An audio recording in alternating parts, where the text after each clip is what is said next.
السلام علیکم ناظرین، میں امیر افسر امان اور آپ دیکھ رہے ہیں میرا مشرق افق یوٹیوب چینل۔ آج جو میں نے اخبارات کو کالم بھیجا ہے وہ وزیر اعظم جناب عمران خان کی طرف سے ایک لیٹر ایشو ہوا ہے کہ آئندہ عمران خان کے جتنے بھی پروگرام ہوں گے وہ اردو زبان میں بیان کیے جائیں گے، اور اس کی کاپی سارے متعلقہ لوگوں کو کر دی گئی۔ تو ہم نے لکھا کہ اردو کے نفاذ کے لیے ٹھنڈی ہوا کا جھونکا۔ کتنا اچھا ہوا کہ عمران خان نے ایک اچھا کام کیا، اور کتنا اچھا ہو کہ وہ ایک اور آرڈر ایشو کرے۔ وہ اس لیے کہ قائد اعظم محمد علی جناح، جس کے اسلامی وین کو لے کے قائد اعظم چل رہا ہے، اس نے ڈھاکہ کے اندر ایک تقریر کرتے ہوئے کہا تھا کہ پاکستان کی قومی زبان اردو ہوگی، صوبے اپنے اپنی علاقائی زبانوں کو اپنے صوبوں میں راج کر سکتے ہیں۔ پھر قائد اعظم کے اس کہنے کے مطابق 1956 کا جو متفقہ آئین بنا تھا اس میں بھی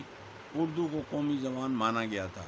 مگر مسلم لیگ کے کھوٹے سکھوں نے اس پر کچھ نہیں کیا۔ جہاں قائد اعظم کے دو قومی نظریے اور اسلامی وین کو پیچھے چھوڑ دیا، وہیں اس قومی زبان اردو کو بھی راج نہ کر سکے۔ پھر 1973 کا آئین بنایا گیا، اس میں بھی اردو کو نفاذ کے لیے کہا گیا، اس کے لیے مدت کا بھی تعین کیا گیا، اور جیسے پاکستان کے 1973 کے اسلامی آئین متفقہ آئین کو نافذ نہیں ہونے دیا گیا، اس پہ عمل نہیں کیا گیا، اسی طریقے سے اردو کو بھی دیس نکالا ہی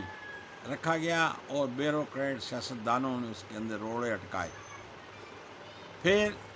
ہم وطن لوگوں نے، جس میں جماعت اسلامی سب سے آگے تھی، سپریم کورٹ کے اندر مقدمہ دائر کیا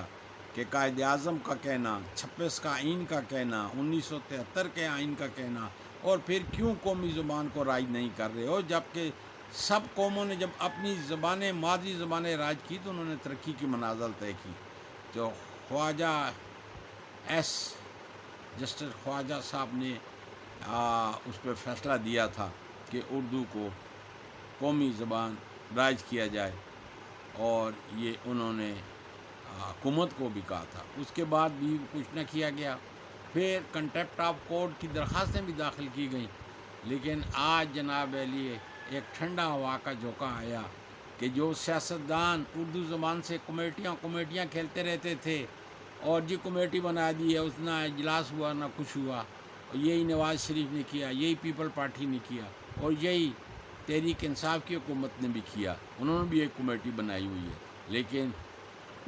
عمران خان صاحب کے ذہن میں ایک بات آئی، انہوں نے عوام کی امنگوں کے مطابق یہ فیصلہ کیا، ایک کاش کہ وہ قائد اعظم کی سوچ، 56 کے آئین، 73 کے آئین، اور عوام کی خواہشات کہ ان کی اپنی زبان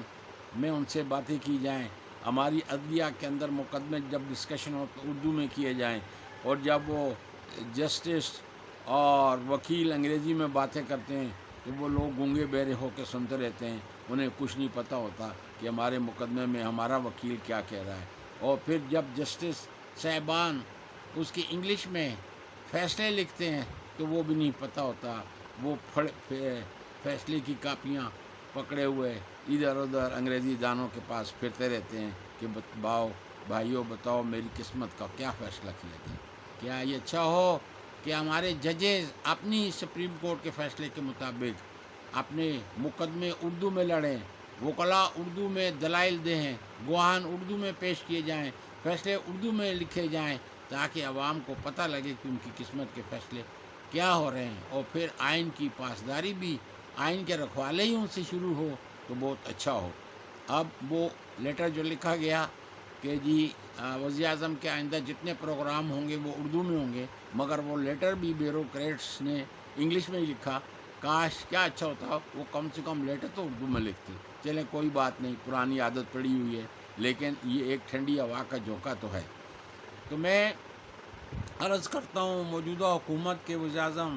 جناب عمران خان صاحب سے کہ یہ ایک دکھتی رگ ہے، اس پہ ہاتھ رکھیں اور عوام کی خواہشات کا پاس کریں، تو عین ممکن ہے کہ آپ کے IMF کو، جو آپ نے اپنا خزانہ اور معاشیات حوالے کی ہوئی ہے، اس نے ٹیکس پہ ٹیکس لگا کے جو